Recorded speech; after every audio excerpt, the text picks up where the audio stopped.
Hello everyone and welcome to D I S में आप सबका बहुत बहुत स्वागत है। So today we are going to start with new session. ये हमारा न्यू सेशन है।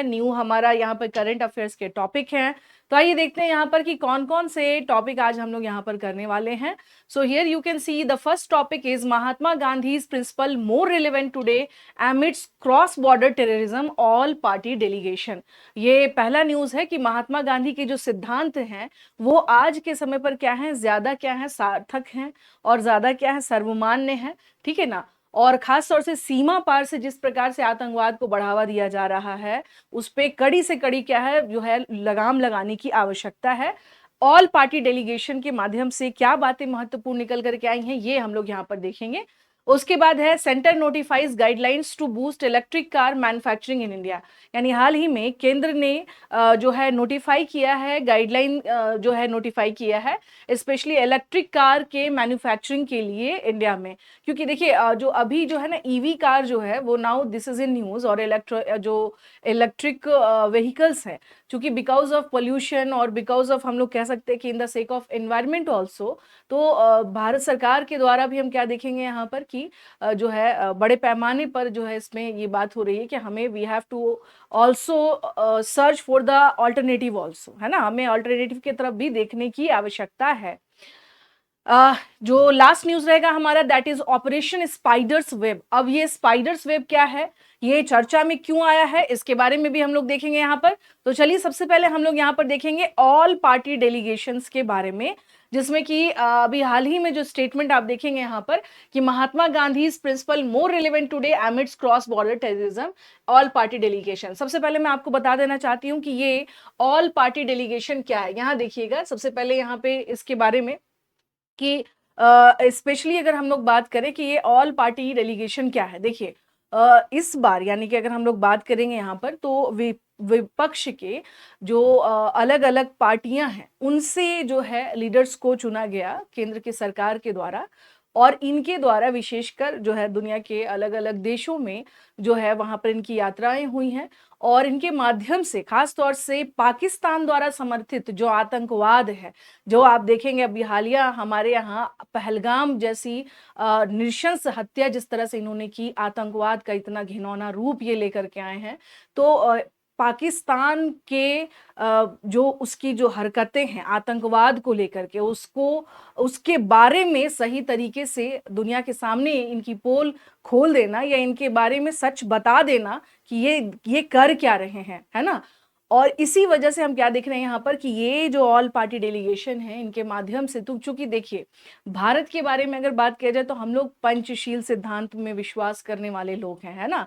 हम शांति की राह को क्या करते हैं अडॉप्ट करते हैं। बट समस्या ये है यहाँ पर कि जो पाकिस्तान जो कंट्री है जो देश है जिसके जो देश कंप यहाँ आतंकवाद को ही क्या किया जा रहा है, उसने एक तरह से वहां पे वो पूरी तरह से क्या हो चुका है फल फूल चुका और उसके माध्यम से वो जो है भारत में घुसपैठ करके आतंकवादी घटनाओं को अंजाम दे रहा है। तो इस प्रकार की घिनौनी हरकतों का पर्दाफाश करने के लिए पूरे विश्व भर में हमारे यहाँ से जो है ऑल पार्टी डेलीगेशंस के माध्यम से बात रखी गई है। क्योंकि देखिए आतंकवाद के आज के समय पर जो सबसे बड़ा मुद्दा ये है कि हम आतंकवाद को कैसे रोकें, है ना। और आतंकवाद समर्थित जो घटनाएं हैं जिसमें पूरी फैमिली पूरे के पूरे परिवार किस तरह से जो है एक पूरा राष्ट्र किस तरह से जो है इस दुख को जो है इससे सफर करना कितना ज्यादा दुखदाई है ना। ये सारी चीजें तो इसमें हम लोग क्या देख सकते हैं यहाँ पर कि ये जो ऑल पार्टी डेलीगेशन है इनके माध्यम से अपनी बात रखी गई है और किस प्रकार से भारत के द्वारा ऑपरेशन सिंदूर जो कि वास्तव में एक बहुत ही महत्वपूर्ण जो है स्टेप लिया गया। क्योंकि पाकिस्तान जैसे देश को अगर नहीं बताया जाएगा कि तुम अगर इस तरह की हरकत करोगे तो तुम्हें जवाब भी मिलेगा, ये उसका एक बड़ा जवाब था ऑपरेशन सिंदूर। तो यहाँ पर हम लोग देखेंगे कि जो ऑल पार्टी डेलीगेशन है इनके माध्यम से जो है अगर बात किया जाए तो इनके माध्यम से खास तौर से पाकिस्तान के द्वारा किस प्रकार से आतंकवादी घटनाओं के माध्यम से, जिसका हाल ही में सबसे बड़ा उदाहरण रहा पहलगाम आतंकवादी हमला, और इसके विषय में जो है वहां पर यहाँ पे क्या किया गया, बताया गया कि ये जो देश है पाकिस्तान, ये आतंकवादी गतिविधियों का क्या बन चुका है पूरी तरह से, और वो जो है अपने यहाँ के जो उसके जो है उसके यहाँ के आतंकी जो आतंकवादी हैं वो किस तरह से भारत में मासूमों की जान ले रहे हैं, ये ऑल पार्टी डेलीगेशन के माध्यम से दुनिया में ये बात रखी गई। चलिए अब देखते हैं यहाँ पर हम लोग की ऑपरेशन सिंदूर, जैसे current relevance in context of cross border terrorism, जिसको आप इन अंतरराष्ट्रीय संबंध जब आप पढ़ते हैं तो उसमें आता है कि क्रॉस बॉर्डर टेररिज्म, जो कि पड़ोसी देश होने के नाते जो क्रॉस बॉर्डर, और खास तौर से जो कहते हैं ना कि हमारे जो पड़ोसी देश हैं अगर वहां इस तरह की चीजें उनके द्वारा समर्थित किया जा रहा है तो ये बिल्कुल भी क्या है, बर्दाश्त करने वाली चीजें नहीं है, और इसी का करारा जवाब था ऑपरेशन सिंदूर। तो आइए देखते हैं यहां पर कि operation Sindoor, India's response to the terror attack in Pahalgam was based on its right to respond pre-extreme non-escalatory and deter cross-border terrorism also। ठीक है, तो यहां पर हम लोग देख सकते हैं कि भारत पहलगाम में आतंकी हमले पर भारत की प्रतिक्रिया सीमा पार आतंकवाद का जवाब देने, उसे रोकने और उसे आगे न बढ़ने और रोकने के उसके अधिकार पर आधारित था कि दोबारा से तुम इस तरह की हरकत नहीं करोगे, और ये जो है एक बहुत बड़ा उदाहरण था ऑपरेशन सिंदूर।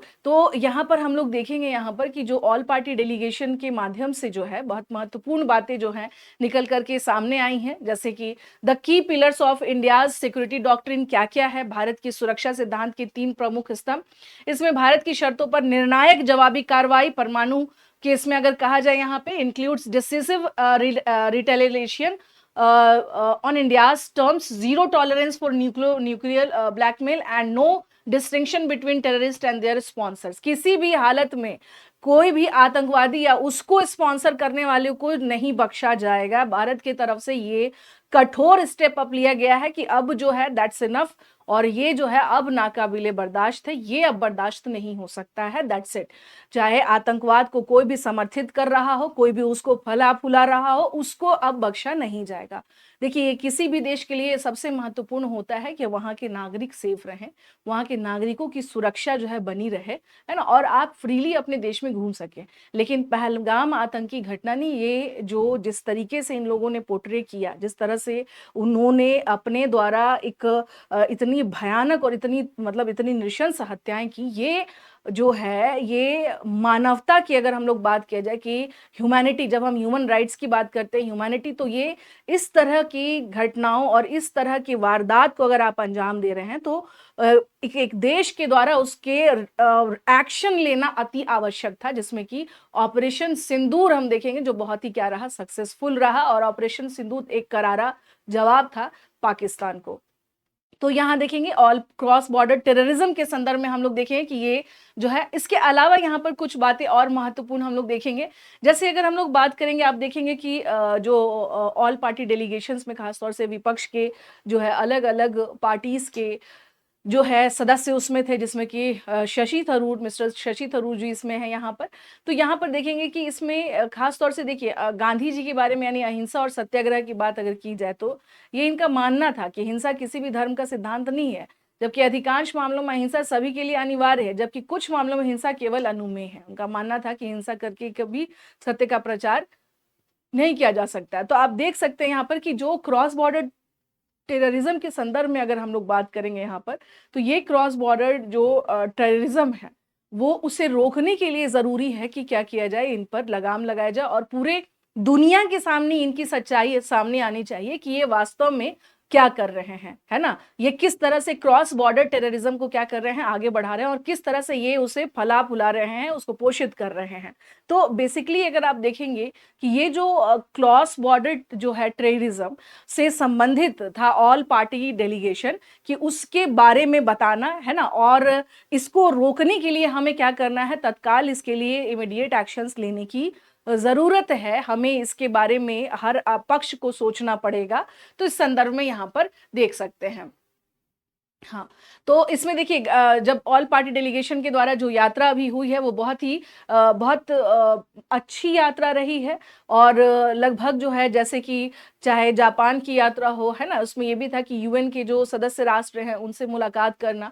तो इन सब से मिलने के बाद अगर हम लोग बात करेंगे तो यहाँ पर हम लोग क्या देख सकते हैं कि जो दलीय प्रतिनिधि मंडल है, जो कि राज्य प्रायोजित आतंकवाद की सच्चाई को सामने लाने और हिंसा के खिलाफ वैश्विक प्रतिक्रिया को बढ़ावा देने के लिए अंतर्राष्ट्रीय समुदाय तक पहुंचाना था। ये आज के समय पर देखिए, अगर हम लोग बात करें ना, तो आज के समय पर जो है आतंकवाद को रोकना, और खास तौर से वैसा देश जो ये कहता हो कि नहीं, मैं आतंकवाद को, हम लोग नहीं, जिस तरह से पाकिस्तान अपने आप को हमेशा अपना हाथ झाड़ता रहा है कि नहीं मैं कुछ नहीं करता हूं, लेकिन वो पूर्ण रूपेण इसमें क्या है, इन्वॉल्व है।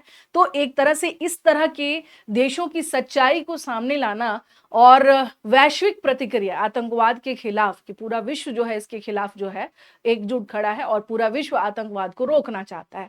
तो basically all party dedication outreach to the international community to put for the truth of the state sponsored terrorism and promote a global response against the violence. तो इस प्रकार से अगर हम लोग देखें यहाँ पे, जैसे कि गांधी जी ने हमेशा कहा था कि वसुधैव कुटुंबकम, है ना, यानी पहले इस्तेमाल ना करके वैश्विक शांति को बढ़ावा देने जैसे सिद्धांतों के माध्यम से गांधी जी के सिद्धांतों का हम अनुसरण करते हैं। तो उस प्रकार से अगर हम लोग बात करें तो जो ऑल पार्टी डेलीगेशन है, इनके माध्यम से पूरी दुनिया में, पूरे वर्ल्ड में जो यात्रा अभी हुई इनकी, इसके माध्यम से आतंकवाद के खिलाफ लड़ाई लड़ना और वैश्विक प्रतिक्रिया जो है वो बहुत ही जो है किस प्रकार से कि हमें इसके लिए डट करके एक दूसरे के साथ खड़े रहना है और इसे रोकना है ना। और जो भी देश इसको समर्थित कर रहा है उसे जो है उसको बाइकॉट करना, या उसके संदर्भ में अगर कहा जाए तो वैसे देश को पूरी तरह से चिन्हित करना कि इस देश के द्वारा जो है आतंकवाद को फुलाया जा रहा है। तो ये था ऑल पार्टी डेलीगेशन के संदर्भ में जो आप लोग देख सकते हैं। चलिए अब चलते हैं हम लोग यहाँ पर अपने अगले न्यूज पर। Centre notifies guidelines to boost electric car manufacturing in India. केंद्र ने भारत में इलेक्ट्रिक कार विनिर्माण को बढ़ावा देने के लिए दिशा निर्देश अधिसूचित किए हैं।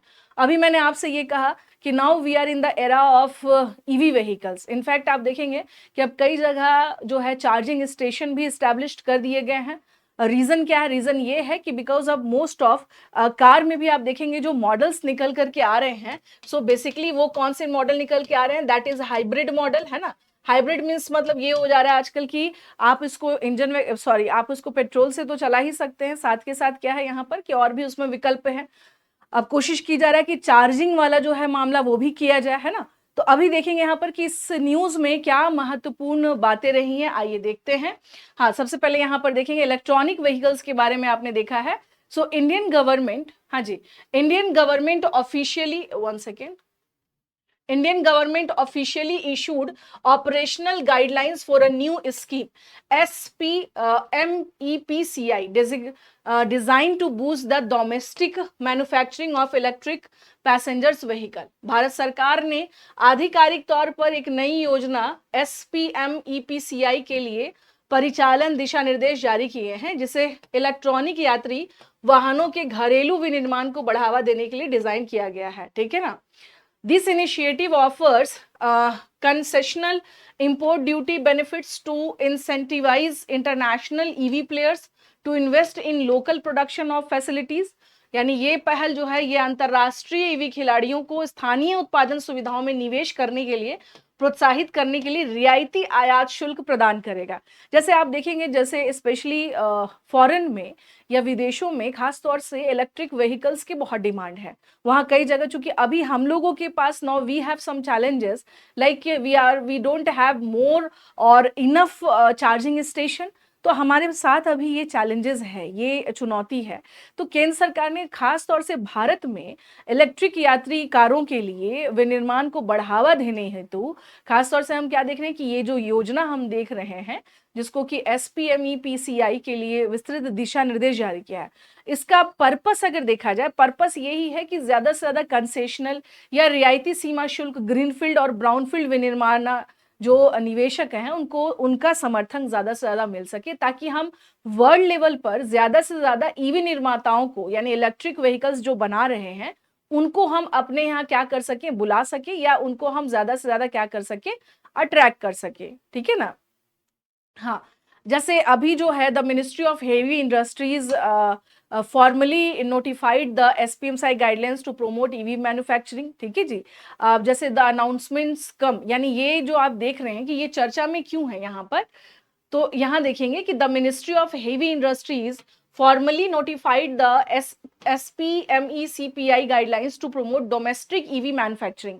देखिए हमारे पास एक चुनौती ये भी है कि हमें घरेलू ईवी जो डोमेस्टिक जो है हमारे इलेक्ट्रिक व्हीकल्स, हमें उसको क्या करना है, प्रमोट करना, ये भी हमारे लिए, खास तौर से बाहर की कंपनियां यहाँ अट्रैक्ट हो, ये भी हमें करना है। सो this is also for us.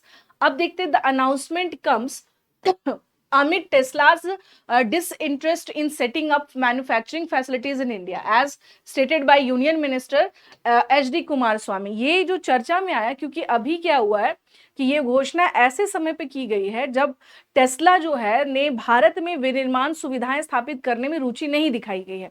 कई दिनों से आप देखेंगे कि जैसे टेस्ला जो कंपनी है उसे ये कहा गया था कि यहाँ पर आएं और अपना जो है विनिर्माण या मैन्युफैक्चरिंग जो है अपना आप यहाँ पर स्टार्ट कर सकते हैं, बट टेस्ला ने इसमें कोई इंटरेस्ट नहीं दिखाया है। तो ऐसा है कि टेस्ला के अलावा भी दुनिया में बहुत सारी बहुत बेहतर बेहतर कंपनीज हैं, जैसे जर्मनी से अलग अलग कंपनीज हैं जो ईवी व्हीकल्स बनाने में क्या है, काफी बड़े प्लेयर्स हैं वो, है ना। तो इस प्रकार से अगर देखा जाए तो स्पेशली हम लोग क्या कर रहे हैं यहाँ पर कि विशेषकर अगर देखा जाए तो हम लोगों की कोशिश ये है कि पूरे वर्ल्ड से, खास तौर से इलेक्ट्रॉनिक व्हीकल्स के जो बिग प्लेयर्स हैं, बिग जाइंट प्लेयर्स हैं, उनको हम भारत में मैन्युफैक्चरिंग के लिए क्या करें, यहाँ पर अट्रैक्ट करें, है ना। Scheme to promote manufacturing of electric passengers car in India, ठीक है ना। यानी कि भारत में इलेक्ट्रिक जो है यात्री कारों के विनिर्माण को बढ़ावा देने की योजना है।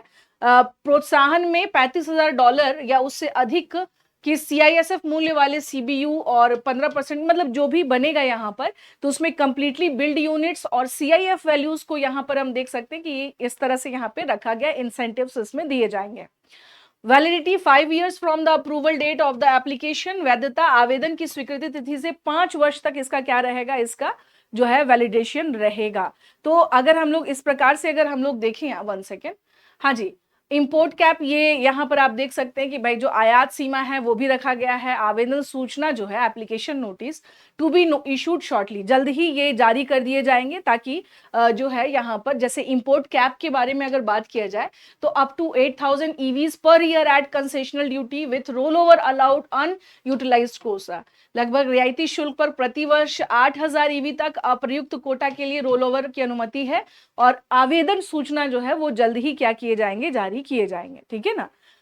Policy early limited to greenfield investments only, पहले ये केवल ग्रीनफील्ड निवेश तक ही सीमित था। नाउ ब्राउनफील्ड इन्वेस्टमेंट यानी कि मौजूदा संयंत्रों का विस्तार किया गया की अनुमति है, जिससे टाटा मोटर्स और मारुति सुजुकी जैसे भारतीय निर्माताओं के आपत्तियों का समाधान हो गया। यानी कि पहले सिर्फ ये था इसमें कि ओनली ये जो इन्वेस्टमेंट है ये सिर्फ और सिर्फ किसमें होगा, ग्रीनफील्ड में, बट मारुति सुजुकी और टाटा कंपनियों के विरोध के बाद आप देखेंगे क्या कि यहाँ पर इसका सोल्यूशन निकाला गया, और देन फाइनली हम लोग क्या देख सकते हैं यहाँ पर कि जो है अब इसका समाधान, यानी ये जो प्रॉब्लम था ये सॉर्ट आउट हो चुका और इसका समाधान आ चुका है। अब इसके ऑब्जेक्टिव्स के बारे में देखा जाए कि ये इसका ऑब्जेक्टिव क्या है, ये जो, तो encourage global car makers to establish manufacturing units in India. अभी मैंने बताया कि हमें ज्यादा से ज्यादा जो वैश्विक ईवी कार निर्माता हैं उनको अपने यहाँ क्या करना है, अट्रैक्ट करना है, प्रोत्साहित करना, ताकि वो यहाँ पर आए और उनकी मैन्युफैक्चरिंग हब यहाँ पर स्टैब्लिश्ड हो। बूस्ट घरेलू ईवी उत्पादन को बढ़ावा देना, कार्बन उत्सर्जन को कम करना और स्वच्छ गतिशीलता को बढ़ावा देना। सो बेसिकली हम लोग क्या देख सकते हैं कि boost domestic EV production as well as reduce carbon emission and promote clean mobility also, और make India a global EV manufacturing hub, यानी कि भारत को वैश्विक ईवी विनिर्माण केंद्र बनाना, ये हमारा क्या है, अल्टीमेट ऑब्जेक्टिव है। यही कारण है कि इसके लिए जो नए गाइडलाइंस आए हैं तो इसमें देख सकते हैं यहाँ पर, जैसे अगर हम लोग बात करें तो जो government announce it's EV import policy, ये मार्च 2024 में इसकी घोषणा कर दी गई थी, है ना। और उसके बाद ये जो है this is part of India's broader agenda to achieve net zero emission, चूंकि भारत हमेशा जो है कार्बन उत्सर्जन कार्बन उत्सर्जन के देशों में अगर देखा जाए तो अग्रणी रहा है, और हर वो हमने नॉर्म्स को फॉलो अप किए हैं जिससे कार्बन उत्सर्जन कम से कम हो.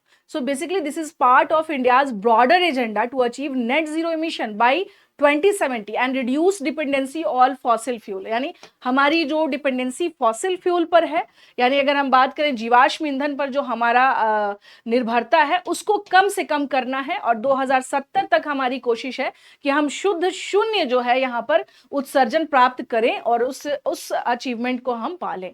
सो this is our ultimate objective और goal, specially in context of EV vehicles. यानी कि इस पे काफी आपके यूपीएससी मेंस में भी इसमें काफी क्वेश्चंस वगैरह बनते हैं कि भाई क्या है ना, इलेक्ट्रिक व्हीकल्स के बारे में अगर बात किया जाए तो क्या है, और ईवी को लेकर के क्या है. तो ये एक तरह से हम कह सकते हैं कि basically we can say that this is the future also, है ना, भविष्य वहीं छुपा है.